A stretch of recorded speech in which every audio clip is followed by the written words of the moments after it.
ela nos ensinando que a educação é a única saída, mas acho que esquece que estamos no Brasil, onde a escola veio projetada para ser um beco sem saída. A gente vive em um sistema que transforma alunos em uma casca vazia, sem direção para seguir, fazendo tudo decorar conteúdo e aceitando um subemprego como um destino inevitável.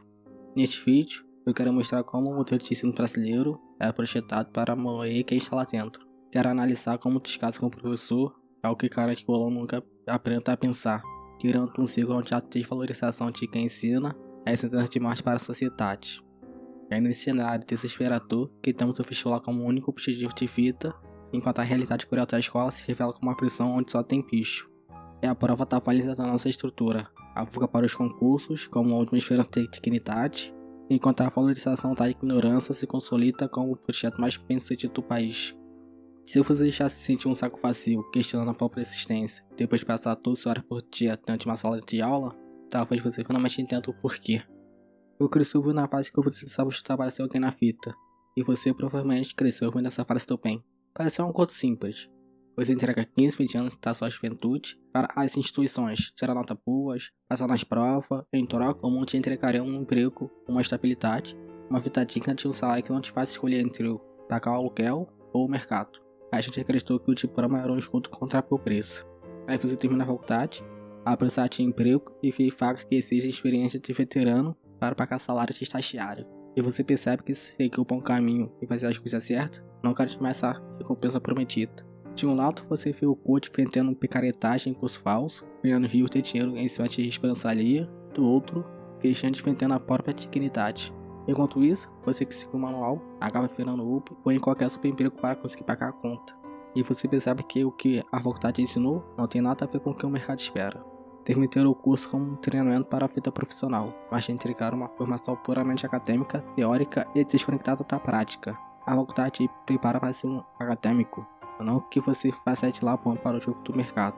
No fim, você fica com um diploma na mão e a sensação de que foi treinado para uma profissão que só existe no papel. Mas a verdade é que a escola não te preparou para o mercado. A gente aprendeu a reproduzir o que o sistema queria para ganhar um carimbo de aprovação. Fomos treinados para decorar o que cai na prova e esquecer logo depois, como se o conhecimento fosse só um obstáculo entre você e o diploma. A gente sai da escola sabendo preencher gabarito, mas sem a menor ideia de como navegar no caos da vida real. Então a solução é largar tudo? Para te estudar? Calma. Estudar dá dinheiro sim, e muito. O problema é que a gente foi ensinado a estudar as coisas erradas, pelo menos comercialmente falando. A gente confunde estudar com frequentar uma instituição. O sistema defende a ideia de que o conhecimento está preso dentro de uma carta curricular de 4 anos. Mas o mercado não paga pelo seu esforço em decorar a apostila, ele paga pelo seu repertório para resolver problemas. A vontade dá o caminho, mas raramente dá a ferramenta.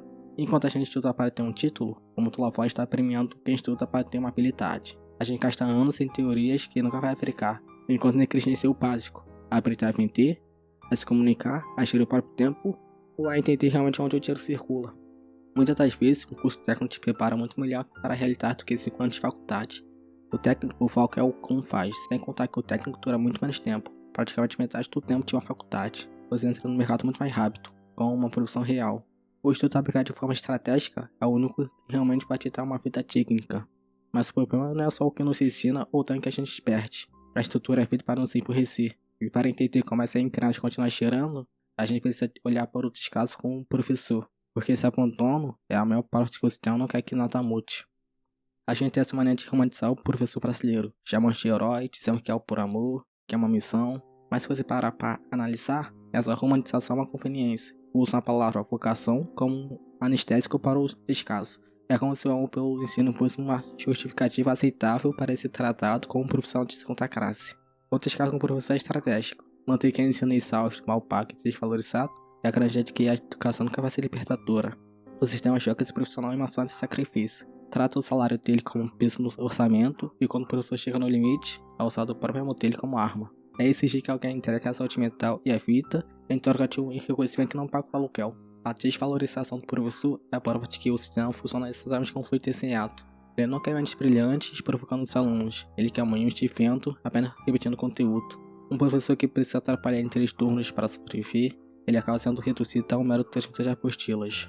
O professor não quer ser herói, ele quer ser um profissional respeitado, porque quando o profissional perde o respeito e a dignidade, o conhecimento perde o valor junto com ele.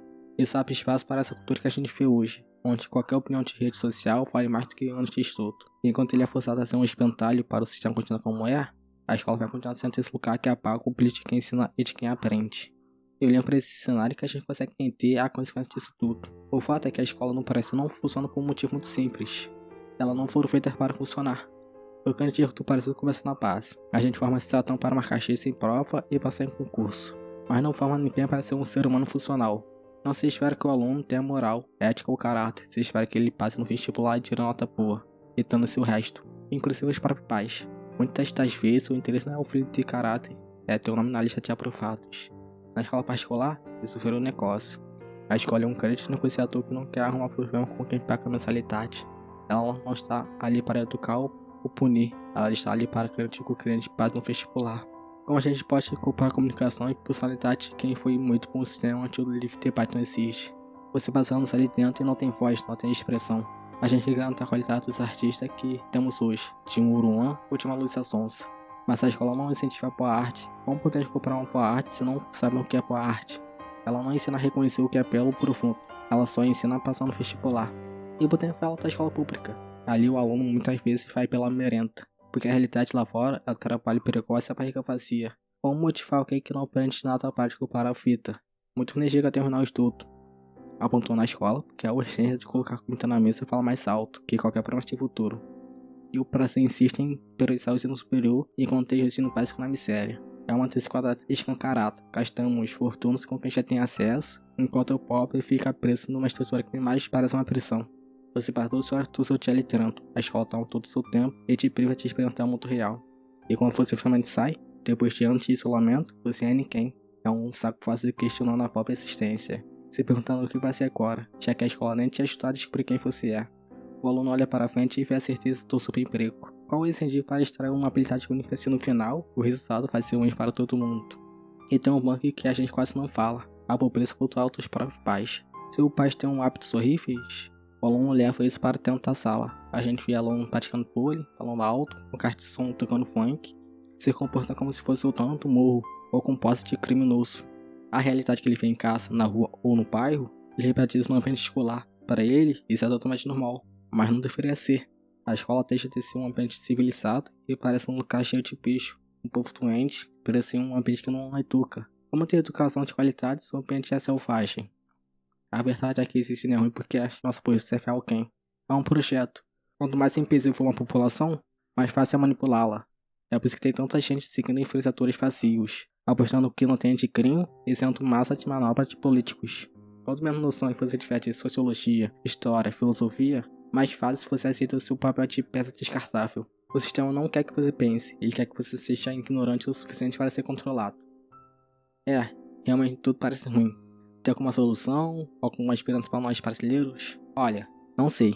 Só sei que podemos tentar alguma coisa. Muita gente acha que a solução é o concurso público. E por que tem tanta gente correndo atrás disso? Porque foi uma perspectiva de sobrevivência. A CLT perdeu o charme. Não tem mais o plano de carreira. Ninguém quer passar anos se tornando para uma empresa que pode te descartar amanhã.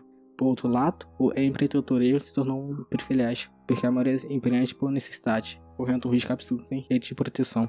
O concurso público hoje oferece que você não encontra em lugar nenhum: estabilidade e a segurança de que não vai ser demitido por um capricho. Isso é a prova da falência da estrutura trabalhista desse país. O concurso é o que as pessoas procuram apenas para tentar ter alguma dignidade, um lugar onde você não consiga desmarcar tão fácil. A gente já entendeu que esperar pelo sistema é esperar sentado com um futuro que não vem. O sistema quer você sendo massa de manobra, apostando de crime e seguindo quem não tinha craque em nada. Então a primeira coisa que a gente pode tentar é parar de dar nossa atenção para o que nos emburrece. Se a escola não te ensina a pensar, você vai ter que aprender sozinho. Se ela não te dá ferramentas práticas, você vai ter que buscar o estudo estratégico, aquele que realmente resolve problemas e paga boletos. Não estou falando de otimismo barato, estou falando de sobrevivência. A gente precisa resgatar o valor do conhecimento real, aquele que dá dignidade e te tira da mão de quem quer te manipular. Pode ser um curso técnico, pode ser ler livros que a escola nunca te deu, pode ser aprender uma habilidade que o mercado valoriza de verdade. A verdade é que isso tudo não se resolve só com mais investimento. Claro, o dinheiro ajuda, diminui a precariedade, mas o problema do Brasil é cultural. É a cultura do ri-ri, levei vantagem, a cultura da romantização da criminalidade e da valorização da burrice. O problema é a matemática nacional de alto sucateado com um salário baixo. O Brasil é a região das atrocidades morais. E você que sofre com isso. Você que quer ter uma vida de qualidade, que quer estudar, que quer ser alguém honesto, acaba sendo esmagado por essa engrenagem. E o que a gente faz? Qual a solução? Eu não tenho a resposta para isso. É um problema cultural. E para montar uma cultura, leva anos, décadas, séculos. Mesmo que eu viva até os meus 100 anos, talvez eu nem veja uma melhora real. Isso se a mudança começasse hoje. E a gente sabe que isso não vai começar. É tão triste que às vezes nem esperança não tenho mais. No fim, a gente percebe que o sistema não está aqui prato. Ele funciona perfeitamente para quem o tem senhor. Ele quer você exausto, desinformado e dependente. Talvez a única resistência que sou por seja justamente essa, a consciência de que fomos encanados. E ter essa consciência dolorosa. Às vezes, só queria ser um idiota para não se sentir tão frustrado. E eu sou só um cara qualquer falando o que pensa, tentando entender porque as coisas são do jeito que são. Se esse feito deixou de comportar por ser esperançoso, ou qualquer outro sentimento negativo, acho que isso resume o que é morar no Brasil. Mas entre a ilusão e o desconforto, eu ainda prefiro o desconforto de saber onde eu estou pisando.